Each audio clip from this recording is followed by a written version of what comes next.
History ടിപ്സിൻ്റെ പുതിയ എപ്പിസോഡിലേക്ക് എല്ലാവർക്കും സ്വാഗതം. ബിപിൻ ചന്ദ്രയുടെ മോഡേൺ ഇന്ത്യയിലെ ഫസ്റ്റ് ചാപ്റ്ററാണ് നമ്മൾ നോക്കിക്കൊണ്ടിരുന്നത്. ബാക്കി ഭാഗം നോക്കാം. മുഗൾ സാമ്രാജ്യത്തിൻ്റെ അധപതനത്തിൻ്റെ കാരണങ്ങൾ. മഹത്തായ മുഗൾ സാമ്രാജ്യം പോലെ ഒരു ശക്തമായ ഭരണകൂടം ക്ഷയിക്കുകയും അധപതിക്കുകയും ചെയ്യുമ്പോൾ അതിന് കാരണമായ നിരവധി ഘടകങ്ങളുണ്ടാകാം.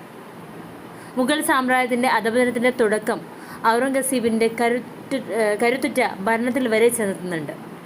വലിയൊരു സാമ്രാജ്യം പാരമ്പര്യമായി സിദ്ധിച്ച ഔറംഗസീബ് അത് ആളും അർത്ഥവും ധാരാളം ചെലവഴിച്ച് ദക്ഷിണേന്ത്യയിലെ ഏറ്റവും വലിയ ഭൂമിശാസ്ത്ര പരിധിയുള്ളതാക്കി വ്യാപിക്കാൻ അതിനുവേണ്ടിയുള്ള നയം സ്വീകരിച്ചു. യഥാർത്ഥത്തിൽ രാജ്യം വികാസം പ്രാപിച്ചപ്പോൾ ആശയവിനിമയ ഉപാധികളും സാമ്പത്തിക രാഷ്ട്രീയ ഘടനയും അതിന് തക്കതായ രീതിയിൽ ഉയർന്നിരുന്നില്ല. രാജ്യം ഒന്നാകെ ഒറ്റ കേന്ദ്ര രാഷ്ട്രീയ അധികാര വ്യവസ്ഥയ്ക്ക് കീഴിൽ ഏകീകരിക്കുക എന്ന ഔറംഗസീബിൻ്റെ ലക്ഷ്യം തത്വത്തിൽ ന്യായീകരിക്കാൻ പറ്റുന്നതാണെങ്കിലും അത് പ്രായോഗിക തലത്തിൽ സാധ്യമായിരുന്നില്ല. ഔറംഗസീബിൻ്റെ അടിസ്ഥാന പരാജയങ്ങളിലൊന്നായിരുന്നു ഭരണതന്ത്രജ്ഞത. അനായാസം അടിച്ചമർത്താനാവാത്ത സൈന്യങ്ങളെ പ്രതിനിധാനം ചെയ്യുന്നവരായിരുന്നു ശിവജിയും മറ്റു മറാത്ത സർദാർമാരും. എന്നാൽ അത് മനസ്സിലാക്കാൻ ഔറംഗസീബിന് കഴിഞ്ഞില്ല. പ്രാദേശിക സ്വയംഭരണമെന്ന മറാത്തരുടെ ആവശ്യം അദ്ദേഹം സ്വീകരിക്കാൻ തയ്യാറായില്ല. ഇതേ സാഹചര്യത്തിൽ അകപ്പെട്ട അക്ബർ രജപുത്ര രാജകുമാരന്മാരോടും മുഖ്യന്മാരോടും സഖ്യത്തിൽ ഏർപ്പെടുകയായിരുന്നു ചെയ്തിരുന്നത്. മറാത്ത സർദാർമാരുടെ മേൽ വിജയിക്കണമെന്ന് ഔറംഗസീബിനും ഉപദേശം ലഭിച്ചിട്ടുണ്ടായിരിക്കാം. എന്നാൽ അവരെ അടിച്ചമർത്താനാണ് ശ്രമിച്ചത്. മറാത്തക്കാർക്കെതിരെ അദ്ദേഹം നടത്തിയ നിഷ്ഫലവും കഠിനവുമായ സൈനിക സമരം കുറേ കാലം നീണ്ടുനിന്നു. അത് അദ്ദേഹത്തിൻ്റെ സാമ്രാജ്യ സ്രോതസ്സുകളെ ഇല്ലാതാവുകയും അതുപോലെ തന്നെ ഡെക്കാണിലെ വ്യാപാര വ്യവസായങ്ങളെ നശിപ്പിക്കുകയും ചെയ്തു. 25 വർഷത്തിലേറെ കാലം വടക്ക് നിന്ന് അദ്ദേഹം വിട്ടുനിന്നതും മറാത്തക്കാരെ വരുതിയിലാക്കാനാകാത്തതും ഭരണരംഗം അധപതിക്കുന്നതിനുള്ള ഒരു കാരണമായിരുന്നു. ഇത് സാമ്രാജ്യത്തിൻ്റെയും സൈന്യത്തിൻ്റെയും അന്തസ്സിനെ കുറയ്ക്കുകയും മർമ്മപ്രധാനമായ വടക്ക് പടിഞ്ഞാറൻ അതിർത്തി അവഗണിക്കുന്നതിലേക്ക് നയിക്കുകയും ചെയ്തു. ഇത് കേന്ദ്ര ഭരണ വ്യവസ്ഥയെ എതിർക്കുവാനും സ്വാതന്ത്ര്യത്തെക്കുറിച്ച് സ്വപ്നം കാണുവാനും പ്രാദേശിക പ്രവിശ്യ ഭരണാധികാരികൾക്ക് പ്രോത്സാഹനമേകുകയും ചെയ്തു. 18ാം ശതകത്തിൽ വടക്കൻ പ്രദേശങ്ങളിലുണ്ടായ മറാത്ത വളർച്ച കേന്ദ്രഭരണത്തെ കുറെ കൂടി ദുർബലമാക്കി. ചില രജപുത്ര രാജ്യങ്ങളുമായി ഔറംഗസീബിനുണ്ടായ സംഘർഷവും ഗുരുതരമായ അനന്തരഫലങ്ങൾ ഉളവാക്കി. മുൻകാലങ്ങളിൽ രജപുത്ര രാജാക്കന്മാരോടുണ്ടായിരുന്ന സഹകരണവും അതിലൂടെ ലഭിച്ച സൈനിക സഹായവുമായിരുന്നു മുഗൾ ശക്തിയുടെ പ്രധാനങ്ങളിലൊന്ന്. മാർവാറിലെ ജസ്വന്ത് സിംഗിനെയും അംബറിലെ ജയ്സിംഗിനെയും ഏറ്റവും ഉയർന്ന സ്ഥാനങ്ങളിലേക്ക് ഉയർത്തിക്കൊണ്ടുവന്നതിലൂടെ സീബ് തന്നെ തുടക്കത്തിൽ രജപുത്രരുമായി സഖ്യം ചെയ്യുകയുണ്ടായി. എന്നാൽ പിൽക്കാലത്ത് രജപുത്ര രാജാക്കന്മാരുടെ ശക്തി കുറയ്ക്കാനും അവരുടെ പ്രദേശങ്ങളിലേക്ക് സാമ്രാജ്യാധികാരം പുനർവ്യാപിപ്പിക്കാനുമുള്ള അദ്ദേഹത്തിൻ്റെ ദീർഘവീക്ഷണമില്ലാത്ത ശ്രമം മുഗൾ ഭരണത്തിൽ നിന്നും അവരുടെ വിശ്വാസ്യത പിൻവലിക്കുന്നതിലേക്ക് എത്തിച്ചു. രജപുത്ര രാജാക്കന്മാരുമായുള്ള യുദ്ധങ്ങൾ സാമ്രാജ്യത്തെ കൂടുതൽ ദുർബലമാക്കുകയും വിഭജനത്തെ പ്രോത്സാഹിപ്പിക്കുകയുമുണ്ടായി. പ്രത്യേകിച്ച് ഇവ ഹിന്ദു മുസ്ലിം ഉന്നത വർഗങ്ങൾക്കിടയിൽ അകൽച്ച സൃഷ്ടിക്കാനും പ്രേരിപ്പിച്ചു. സത്നാമി, ജാട്ട്, സിഖ് എന്നീ വിഭാഗങ്ങളുടെ പ്രക്ഷോഭങ്ങൾ ഔറംഗസീബിൻ്റെ ഭരണശക്തിയെ അതിൻ്റെ മർമ്മസ്ഥാനമായ ഡൽഹിക്ക് ചുറ്റും വെല്ലുവിളി ഉയർന്നു. ഈ പ്രക്ഷോഭത്തിൽ പങ്കെടുത്ത ആളുകളുടെ സംഖ്യ അത്ര വലുതല്ലായിരുന്നു എങ്കിൽ പോലും അവ ജനപ്രിയമായിരുന്നു. കർഷകരായിരുന്നു അതിൻ്റെ നട്ടെല്ല് എന്നതുകൊണ്ട് തന്നെ അവ അർത്ഥവത്തായിരുന്നു. ഗണ്യമായ ഒരു പരിധിവരെ അവയുടെ ഫലം കർഷക വർഗത്തിന്മേൽ മുഗൾ റവന്യൂ ഉദ്യോഗസ്ഥരുടെ അടിച്ചമർത്തലായിരുന്നു. കർഷകവർഗം ജമീന്ദാർമാരുടെയും പ്രഭുക്കന്മാരുടെയും ഭരണകൂടത്തിൻ്റെയും ജന്മിത്ത ആക്രമണത്തിൽ അസംതൃപ്തരായിരുന്നു എന്ന് ഇതിൽ നിന്ന് മനസ്സിലാക്കാൻ പറ്റും. ഔറംഗസീബിൻ്റെ മതയാഥാസ്ഥിതികത്വവും ഹിന്ദു ഭരണാധികാരികളോട് അദ്ദേഹം അനുവർത്തിച്ച നയവും മുഗൾ സാമ്രാജ്യത്തിൻ്റെ സ്ഥിരതയ്ക്ക് സാരമായ കേടുവരുത്തി. അക്ബർ, ജഹാംഗീർ, ഷാജഹാൻ എന്നിവരുടെ കാലത്തെ മുഗൾ ഭരണം അടിസ്ഥാനപരമായി ഒരു മതനിരപേക്ഷ വ്യവസ്ഥയായിരുന്നു. ജനങ്ങളുടെ മതവിശ്വാസങ്ങളിലും ആചാരങ്ങളിലും ഇടപെടാതിരിക്കുക എന്നതിൽ തീർത്തും അധിഷ്ഠിതമായിരുന്നു അതിൻ്റെ സ്ഥിരത. ഹിന്ദുക്കളും മുസ്ലിങ്ങളും തമ്മിൽ സൗഹാർദ്ദ ബന്ധങ്ങളെ ഊട്ടിവളർത്തുകയും അധികാരത്തിൻ്റെ ഉന്നത പദവികളുടെ വാതിലുകൾ വ്യത്യസ്ത മേഖലകളിലുള്ള പ്രഭുക്കന്മാർക്കും വ്യത്യസ്ത മതവിഭാഗത്തിലുള്ള മുഖ്യന്മാർക്കുമായി തുറന്നു കൊടുക്കുകയും ചെയ്തു. രജപുത്രരുമായ മുഗളരുടെ സഖ്യം ഈ നയത്തിൻ്റെ പ്രത്യക്ഷമായ പ്രകടനമായിരുന്നു. ജിസിയ നടപ്പാക്കൽ, വടക്കൻ പ്രദേശങ്ങളിലെ നിരവധി ഹിന്ദു ക്ഷേത്രങ്ങൾ തകർക്കൽ, ഹിന്ദുക്കളുടെ മേൽ ചില നിയന്ത്രണങ്ങൾ ഏർപ്പെടുത്തൽ ഈ പ്രവൃത്തികളിലൂടെ ഈ നയം വിപരീതമാക്കാനുള്ള ഒരു ശ്രമം ഔറംഗസീബ് നടത്തി. ഇപ്രകാരം ഹിന്ദുക്കളെ ഒറ്റപ്പെടുത്താനും മുഗൾ സമൂഹത്തെ വിഭജിക്കാനും പ്രത്യേകിച്ച് ഹിന്ദു മുസ്ലിം വിടവ് വലുതാക്കാനും ശ്രമിച്ചു. എന്നാൽ മുഗൾ ഭരണത്തിലെ അധപതന കാരണങ്ങൾ ഔറംഗസീബിൻ്റെ മതനയങ്ങൾക്ക് അമിതമായ ഊന്നൽ നൽകേണ്ടതില്ല. ഈ നയങ്ങൾ അദ്ദേഹത്തിൻ്റെ ഭരണത്തിൻ്റെ പിൽക്കാലത്ത് മാത്രമുണ്ടായവയാണ്. അത് പെട്ടെന്ന് തന്നെ അദ്ദേഹത്തിൻ്റെ പിൻഗാമികൾ ഉപേക്ഷിക്കുകയും ചെയ്തു. നാം നേരത്തെ കണ്ടതുപോലെ ജിസിയ ഔറംഗസീബ് മരിച്ചു കഴിഞ്ഞ് ഏതാനും വർഷങ്ങൾക്കുള്ളിൽ നിർത്തലാക്കപ്പെട്ടു. രജപുത്രരുമായും ഹിന്ദു പ്രഭുവർഗങ്ങളുമായും മുഖ്യന്മാരുമായുമുള്ള സൗഹൃദ ബന്ധങ്ങൾ പുനഃസ്ഥാപിക്കപ്പെട്ടു. അജിത് സിംഗ് രാത്തോഡ്, സവായ് ജയ് സിംഗ് തുടങ്ങിയവർ പിൽക്കാലം മുഗൾ ഭരണകാലത്ത് ഉന്നത പദവികളിലേക്ക് ഉയർത്തപ്പെട്ടു. ഷാഹു രാജാവുമായും മറാത്ത സർദാർമാരുമായുമുള്ള ബന്ധങ്ങൾ മതപരമെന്നതിലേറെ രാഷ്ട്രീയപരമായ രീതിയിൽ വികസിപ്പിക്കപ്പെട്ടു. 18-ാം നൂറ്റാണ്ടിലെ രജപുത്രർ ജാട്ട്, മറാത്ത, സിഖ് പ്രമുഖർ രക്ഷിതാക്കളായി പെരുമാറിയില്ല എന്നതും കാണേണ്ടതുണ്ട്. മതപരമായ ഐക്യത്തെക്കാളേറെ അവരുടെ പ്രധാന പരിഗണനകൾ അധികാരവും കവർച്ചയുമായിരുന്നു. മുസ്ലിങ്ങളെ പോലെ തന്നെ ഹിന്ദുക്കളെ ദ്രോഹിക്കുന്നതിലും കൊള്ളയടിക്കുന്നതിലും അവർ മിക്കവാറും നിർദ്ധയരായിരുന്നു. ഹിന്ദുക്കളോ മുസ്ലിങ്ങളോ അക്കാലത്ത് ഒരു ഏകരൂപ സമൂഹമായി രൂപപ്പെട്ടിരുന്നില്ല. രണ്ട് മതവിഭാഗങ്ങളിലെയും ഉന്നത വർഗത്തിൽപ്പെട്ടവർ ഭരണവർഗത്തിന് രൂപം നൽകിയപ്പോൾ ഹിന്ദുവായാലും മുസ്ലിമായാലും കർഷകരും കൈത്തൊഴിലാളികളും സമൂഹത്തിൻ്റെ അവകാശനിഷിദ്ധരായ ഭൂരിപക്ഷമായിരുന്നു. ഹിന്ദുക്കളിലും മുസ്ലിങ്ങളിലുമുള്ള വരേണ്യവർഗത്തിൽപ്പെട്ടവരും പ്രമുഖരും തങ്ങളുടെ രാഷ്ട്രീയ ലക്ഷ്യ സാധ്യത്തിനായുള്ള പ്രചരണായുധമായി മതത്തെ ഉപയോഗിച്ചു. അതിലും കൂടുതലായി അധികാരം, ഭൂമി, പണം എന്നിവയ്ക്കായി സഹമത വിശ്വാസങ്ങൾക്കെതിരെ സഖ്യങ്ങൾക്ക് അവർ രൂപം നൽകി. ഹിന്ദു മുസ്ലിം വിഭാഗങ്ങളിലെ ഉന്നത കുലജാതരും ജമീന്ദാർമാരും പ്രമുഖരും സാധാരണ ജനങ്ങളെ അവരുടെ മതഭേദമെന്ന പരിഗണന കൂടാതെ തന്നെ നിർദ്ദയം പീഡിപ്പിക്കുകയും ചൂഷണം ചെയ്യുകയും ചെയ്തു. മഹാരാഷ്ട്രയിലെയും രജപുത്താനയിലെയും ഹിന്ദുക്കളായ കർഷകർ ആഗ്രയിലെയും ബംഗാളിലെയും അവധിലെയും ഹിന്ദുക്കളോ മുസ്ലിങ്ങളോ ആയ കർഷകരെ പോലെ ഉയർന്ന ഭൂനികുതി നൽകി. ഇതിനൊക്കെ പുറമെ ഇന്ത്യയിലെ ഉന്നത വർഗത്തിൽപ്പെട്ട മുസ്ലിങ്ങൾക്കും ഹിന്ദുക്കൾക്കുമിടയിൽ ഹൃദ്യമായ സാംസ്കാരികവും സാമൂഹികവുമായ ബന്ധങ്ങളും നിലനിന്നിരുന്നു. നിരവധി പ്രശ്നങ്ങൾക്ക് പരിഹാരം കാണാതെ ഔറംഗസീബ് സാമ്രാജ്യം ഉപേക്ഷിച്ചു പോയിരുന്നുവെങ്കിൽ അദ്ദേഹത്തിൻ്റെ മരണശേഷം പിന്തുടർച്ചയ്ക്ക് വേണ്ടിയുള്ള വിനാശകരമായ പോരാട്ടങ്ങൾ മൂലം സ്ഥിതി കൂടുതൽ വഷളായേനെ. പിന്തുടർച്ച അവകാശത്തെ സംബന്ധിച്ച് വ്യക്തമായ ഒരു നിയമത്തിൻ്റെ അഭാവത്തിൽ ഒരു രാജാവിൻ്റെ മരണത്തിന് ശേഷം രാജകുമാരന്മാർ തമ്മിലുള്ള ആഭ്യന്തര കലാപത്താൽ എപ്പോഴും പീഡിതമായിരുന്നു മുഗൾ രാജവംശം. 18-ാം നൂറ്റാണ്ടിൽ പിന്തുടർച്ചയ്ക്കായുള്ള യുദ്ധങ്ങൾ അത്യന്തം ഭയാനകവും നാശകരവുമായിരുന്നു. ജീവൻ്റെയും സ്വത്തിൻ്റെയും വൻതോതിലുള്ള നഷ്ടത്തിലാണ് അവ കലാശിച്ചത്. ആയിരക്കണക്കിന് പരിശീലനം സിദ്ധിച്ച സൈനികരും നൂറുകണക്കിന് വിദഗ്ധ സൈനിക കമാൻഡർമാരും ശേഷിയുള്ള ഉദ്യോഗസ്ഥരും കൊല്ലപ്പെട്ടു. ഇതിനു പുറമെ ഈ ആഭ്യന്തര കലാപങ്ങൾ സാമ്രാജ്യത്തിൻ്റെ ഭരണചട്ടക്കൂടിനെ ദുർബലമാക്കി. സാമ്രാജ്യത്തിൻ്റെ നട്ടെല്ലായ കുലീനത യുദ്ധം ചെയ്യുന്ന വിഭാഗങ്ങളായി പരിണമിച്ചു.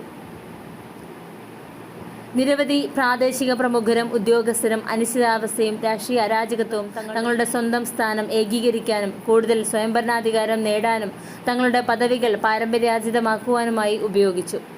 ഔറംഗസീബിൻ്റെ ഭരണത്തിലെ ദൗർബല്യങ്ങളും പിന്തുടർച്ചാ യുദ്ധങ്ങളുടെ കെടുതികളുമെല്ലാം കഴിവുറ്റതും ദീർഘവീക്ഷണമുള്ളതും ഊർജ്ജസ്വലരുമായ ഭരണാധികാരികൾ അധികാരത്തിലേറിയിരുന്നുവെങ്കിൽ അതിജീവിക്കാനാകുമായിരുന്നു. എന്നാൽ നിർഭാഗ്യവശാൽ ബഹദൂർ ഷയുടെ ഇടക്കാലത്തെ ഭരണത്തിനു ശേഷം ആഗതമായത് അത്യന്തം വ്യർത്ഥവും ഇച്ഛാശക്തി കുറഞ്ഞതും ആഡംബരപ്രിയരുമായ രാജാക്കന്മാരുടെ ഒരു ദീർഘ ഭരണകാലമായിരുന്നു. കൂടാതെ സ്വേച്ഛാധിപത്യപരവും ഏകാധിപത്യപരമായ ഒരു ഭരണസമ്പ്രദായത്തിൽ ഭരണാധികാരികളുടെ സ്വഭാവവും വ്യക്തിത്വവും ഒരു നിർണായക പങ്കുവഹിക്കുന്നുണ്ട്. എന്നാൽ അതേസമയം ഈ ഏക ഘടകം വളരെയേറെ പ്രാധാന്യം കൽപ്പിക്കേണ്ട ഒന്നല്ല. ഔറംഗസീബ് ഒരിക്കലും ദുർബലനോ അപകൃഷ്ണനോ ആയിരുന്നില്ല. പ്രഭുക്കന്മാർ കാപട്യവും വഞ്ചനയും സ്വീകരിച്ചു. അവരുടെ തമ്മിലടികൾ സാമ്രാജ്യത്തെ തളർത്തുകയും അതിൻ്റെ കെട്ടുറപ്പിനെ ബാധിച്ച് അതിൻ്റെ വിഘടനത്തിലേക്കും അവസാനം അധിനിവേശ ശക്തികൾക്ക് അനായാസം ഇരയായി തീരുന്നതിലേക്കും നയിക്കുകയുണ്ടായി. സജീവമായി പ്രവർത്തിച്ചിരുന്ന തങ്ങളുടെ സ്വന്തം ഉപസംസ്ഥാനങ്ങൾ വിഭജിച്ചെടുത്തുകൊണ്ട് സാമ്രാജ്യ ഐക്യം തകർത്തത് അവരാണ്. അങ്ങനെ പൊതുവായ ധാർമ്മികതയുടെയും രാഷ്ട്രീയ ദീർഘവീക്ഷണത്തിൻ്റെയും അഭാവം പോലെ തന്നെ മുഗൾ രാജവംശം തകർന്നു. എന്നാൽ കേന്ദ്രത്തിലെ മുഗൾ കുലീന വർഗത്തിൻ്റെ കുത്തകയായിരുന്നില്ല ഈ സ്വഭാവ സവിശേഷതകൾ.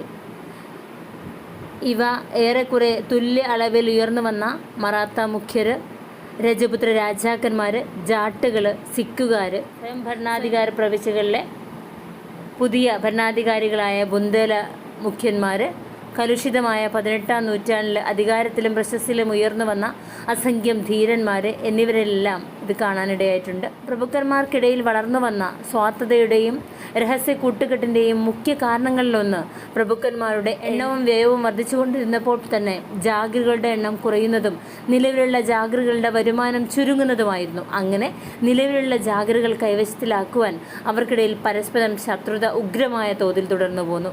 പ്രഭുക്കന്മാരെ മുഴുവൻ തൃപ്തരാക്കത്തക്ക വിധത്തിലുള്ള യാതൊരു ക്രമീകരണം സാധ്യമാക്കാനാവാത്തതിനാലാവണം ഈ ഒരു പ്രശ്നം വന്നിട്ടുണ്ടാവുക. കാരണം എല്ലാവർക്കും വേണ്ടത്ര പദവികളോ ജാഗിറുകളോ ഉണ്ടായിരുന്നില്ല. ജാഗിറുകളുടെ എണ്ണത്തിലെ കുറവിന് മറ്റ് ചില അനന്തരഫലങ്ങളും ഉണ്ടായിരുന്നു. പ്രഭുക്കന്മാർ തങ്ങളുടെ ജാഗിറുകളിൽ നിന്നും കർഷകരുടെ ചെലവിൽ പരമാവധി വരുമാനമുണ്ടാക്കാൻ ശ്രമിച്ചു. തങ്ങളുടെ അധീനതയിലുള്ള ജാഗിറുകളും പദവികളും പാരമ്പര്യ രീതിയിലുള്ളതായി പ്രവർത്തിപ്പിക്കാൻ അവർ ശ്രമിച്ചു. തങ്ങളുടെ സ്വന്തം വരുമാന ചെലവ് സന്തുലിതമാക്കാനായി ഭൂമികൾ, അതിൽ രാജകീയ ഭൂമികളെ കൈയടക്കാനും അങ്ങനെ കേന്ദ്ര ഭരണകൂടത്തിൻ്റെ സാമ്പത്തിക പ്രതിസന്ധി രൂക്ഷമാക്കാനും അവർ ഉദ്യമിച്ചു. തങ്ങളുടെ ചെലവ് ചുരുക്കാനായി അവർ സൈന്യത്തെ വെട്ടിക്കുറയ്ക്കുകയും അങ്ങനെ സാമ്രാജ്യത്തിൻ്റെ സായുധ ശക്തിയെ ദുർബലപ്പെടുത്തുകയും ചെയ്തു. ജനങ്ങളുടെ സാമാന്യ ആവശ്യങ്ങൾ പോലും ഒട്ടും തന്നെ നിറവേറ്റാനാവില്ല എന്നത് മുഗൾ സാമ്രാജ്യത്തിൻ്റെ പതനത്തിൻ്റെ ഒരു അടിസ്ഥാന കാരണമായിരുന്നു. 17-18 നൂറ്റാണ്ടുകളിൽ ഇന്ത്യൻ കർഷകൻ്റെ നില ക്രമേണ വഷളായിക്കൊണ്ടിരുന്നു. അവൻ്റെ ഭാഗതയും ഒരിക്കലും സന്തോഷത്തിൻ്റേതായിരുന്നില്ലെങ്കിലും 18 നൂറ്റാണ്ടിലെ അവൻ്റെ ജീവിതം ദരിദ്രവും വൃത്തികെട്ടവും ദുരിതപൂർണവും അനിശ്ചിതത്വം നിറഞ്ഞതുമായിരുന്നു. അക്ബറുടെ ഭരണകാലം മുതൽക്ക് ഭൂനികുതിയുടെ ഭാരം വർദ്ധിച്ചുകൊണ്ടേയിരുന്നു. പ്രഭുക്കന്മാർക്ക് അവരുടെ ജാഗിറുകളിൽ നിന്നുള്ള സ്ഥിരമായ സ്ഥാനമാറ്റവും വലിയൊരു ദുരനുഭവമായിരുന്നു. ജാഗിർദാന്മാരായിരിക്കുന്നിടത്തോളം ചെറിയ കാലം അവർ ഒരു ജാഗിറിൽ നിന്നും സാധ്യമാവുന്നിടത്തോളം ചൂഷണം ചെയ്യാൻ ശ്രമിച്ചു. അവർ കർഷകരുടെ മേൽ കനത്ത നികുതികൾ ഏർപ്പെടുത്തി. പലപ്പോഴും ഔദ്യോഗിക നിയന്ത്രണങ്ങളുടെ ലംഘനങ്ങളുടെ പേരിൽ അവരെ ക്രൂരമായി അടിച്ചമർത്തുകയും ചെയ്തു. ഔറംഗസീബിൻ്റെ മരണാനന്തരം ഇജാര അഥവാ ഏറ്റവും വലിയ ലേലക്കാരന് കർഷക വർഗത്തിൽ നിന്ന് തനിക്ക് കിട്ടാവുന്നത് ഉയർത്താൻ അദ്ദേഹത്തിനും അനുമതിയുണ്ട് എന്ന ആ ഒരു വ്യവസ്ഥ, ഭൂനികുതി വസൂലാക്കാനുള്ള സമ്പ്രദായം ജാഗിറുകളിലും ഖലിസ ഭൂമികളിലും സർവ്വസാധാരണമായി തീർന്നു. ഇത് നികുതി പാട്ടക്കാരുടെയും താലൂക്ക്ദാർമാരുടെയും ഒരു പുതിയ വർഗത്തിൻ്റെ ഉയർച്ചയ്ക്ക് കളമൊരുക്കി. കർഷകരിൽ നിന്നുള്ള ഇവരുടെ പിടിച്ചുപറിക്കലിൽ യാതൊരു അളവുമില്ലാത്ത രീതിയിലായിരുന്നു. ഈ ഘടകങ്ങളെല്ലാം കാർഷിക രംഗത്തെ അവസ്ഥയിലേക്കും തകർച്ചയിലേക്കും കർഷകനെ ദാരിദ്ര്യത്തിലേക്കും നയിച്ചു. കർഷകരെ അതൃപ്തി വർദ്ധിപ്പിക്കുന്നതിന് ഉപരിതലത്തിലേക്ക് പ്രത്യക്ഷപ്പെടുകയും ചെയ്തു. നികുതി ഒടുക്കുന്നത് ഒഴിവാക്കാനായി കർഷകർ ഭൂമി ഉപേക്ഷിച്ച സന്ദർഭങ്ങൾ വരെ ഉണ്ടായി. തുടർ പോരാട്ടങ്ങളിലൂടെ സത്നാമികൾ, ജാട്ടുകൾ, സിക്കുകാർ മുതലായവർ കർഷകരുടെ അസംതൃപ്തി പൊട്ടിപ്പുറപ്പെടുകയും സാമ്രാജ്യത്തിൻ്റെ സുസ്ഥിരതയെയും ശക്തിയെയും ബാധിക്കുകയും ചെയ്തു, ദ്രവിപ്പിക്കുകയും ചെയ്തു. നശിച്ചുപോയ അനേകം കർഷകർ മിക്കവാറും ജമീന്ദാർമാരുടെ കീഴിൽ കൊള്ളക്കാരുടെയും സാഹസികരുടെയും സഞ്ചരിക്കുന്ന സംഘം രൂപീകരിക്കുകയും ക്രമസമാധാനത്തെയും മുഗൾ ഭരണത്തിൻ്റെ കാര്യശേഷിയെയും തുരങ്കം വയ്ക്കുകയും ചെയ്തു. നിരന്തര പോരാട്ടങ്ങളും ഭരണവർഗത്തിൻ്റെ വർദ്ധിച്ചു വരുന്ന ആഡംബര ജീവിതവും മൂലം സാമ്രാജ്യത്തിൻ്റെ ആവശ്യങ്ങൾ നിറവേറ്റാൻ മതിയാകാത്ത വിധത്തിലുള്ള കാർഷിക ഉൽപ്പന്നങ്ങൾ ഉൽപ്പാദിപ്പിക്കപ്പെട്ടിരുന്നില്ല എന്നത് ഒരു വസ്തുതയായിരുന്നു. സാമ്രാജ്യത്തിന് നിലനിൽക്കുകയും അതിൻ്റെ ശക്തി വീണ്ടെടുക്കുകയും ജനങ്ങൾക്ക് മുന്നോട്ട് ജീവിക്കുകയും വേണമെങ്കിൽ വ്യാപാരവും വ്യവസായവും അതിൻ്റെ സാമ്പത്തിക സ്രോതസ്സുകളായി മാറ്റുക മാത്രമേ മാർഗമുണ്ടായിരുന്നുള്ളൂ. എന്നാൽ നിശ്ചലാവസ്ഥ കൂടുതൽ വ്യക്തമായി പ്രകടമായിരുന്നത് വ്യാപാര വ്യവസായ മേഖലകളിലായിരുന്നു. വലിയൊരു സാമ്രാജ്യ വ്യവസ്ഥ പലതരത്തിലും വ്യാപാര വ്യവസ്ഥയെ പ്രോത്സാഹിപ്പിക്കുകയും ഇന്ത്യയുടെ വ്യാവസായികോൽപാദനം ശ്രദ്ധേയമായ വ്യാപ്തിയിൽ വർദ്ധിക്കുകയും ചെയ്തു എന്നത് നിസ്സംശയമാണ്. ഉൽപ്പന്നങ്ങളുടെ ഗുണനിലവാരത്തിലും അളവിലും ഇക്കാലത്ത് ഇന്ത്യൻ വ്യവസായ രംഗം അന്നത്തെ ലോക നിലവാരം വെച്ച് നോക്കിയാൽ തീർത്തും ആധുനികമായിരുന്നു. ഭീമമായി ഇന്ത്യൻ വ്യവസായം ശാസ്ത്ര സാങ്കേതിക മേഖലകളിൽ എന്തെങ്കിലും പുതിയ മുന്നേറ്റങ്ങൾ നടത്തുകയുണ്ടായില്ല. അന്നത്തെ യൂറോപ്പിൽ നിന്നും ഭിന്നമായി ഇന്ത്യൻ വ്യവസായം ശാസ്ത്ര സാങ്കേതിക മേഖലകളിൽ ഏതെങ്കിലും തരത്തിലുള്ള പുതിയ മുന്നേറ്റങ്ങൾ നടത്തുകയുണ്ടായില്ല. ഇതുപോലെ തന്നെ വ്യാപാര വികസനം മോശപ്പെട്ട ആശയവിനിമയങ്ങൾ മൂലവും ഗ്രാമീണ സമ്പദ് വ്യവസ്ഥയുടെ സ്വയം പര്യാപ്തമായ പ്രകൃതത്താലും തടസ്സപ്പെട്ടു.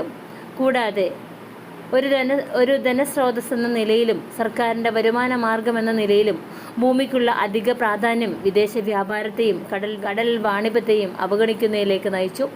ഏറ്റവും നിപുണനായ രാജാവിനും പ്രഭുക്കന്മാർക്കും പോലും ഈ സ്ഥിതി മാറ്റാൻ സാധിക്കുമായിരുന്നില്ല.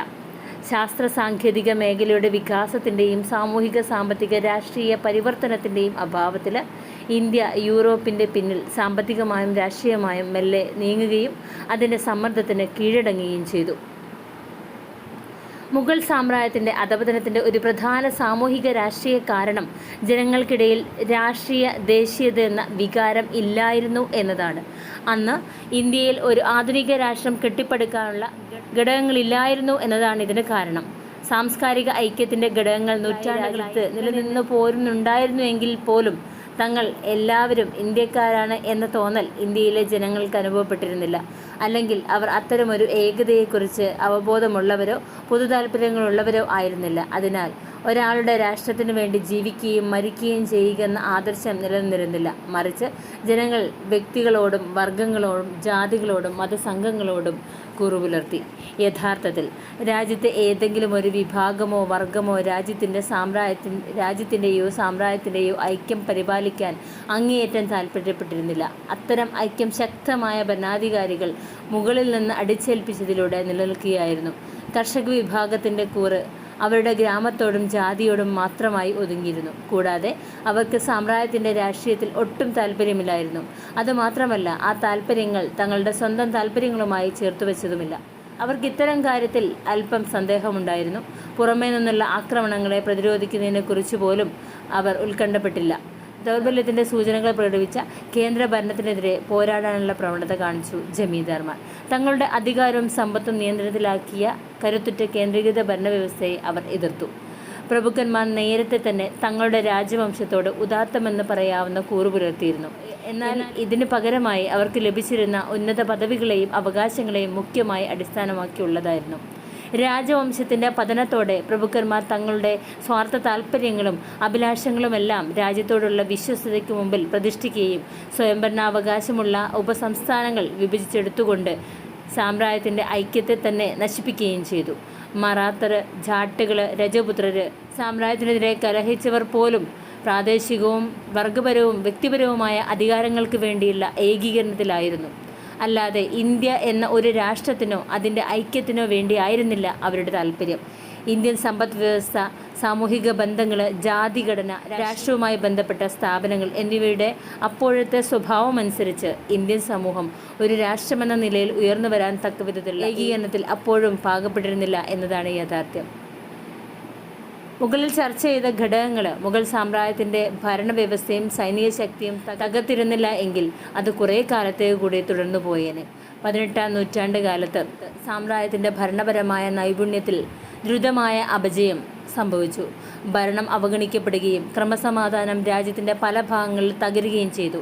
താന്തോന്നികളായ ജമീന്ദാർമാർ കേന്ദ്രഭരണത്തെ പരസ്യമായി എതിർത്തുകൊണ്ട് മുന്നോട്ട് വന്നു. ആക്രമണത്തിനായുള്ള പടയോട്ടത്തിൽ പോലും രാജ്യത്തിൻ്റെ സൈന്യവും ഭടന്മാരും തമ്മിൽ ശത്രുതാപരമായ കാരണങ്ങളാൽ പലപ്പോഴും പരസ്പരം കൊള്ളയടിച്ചു.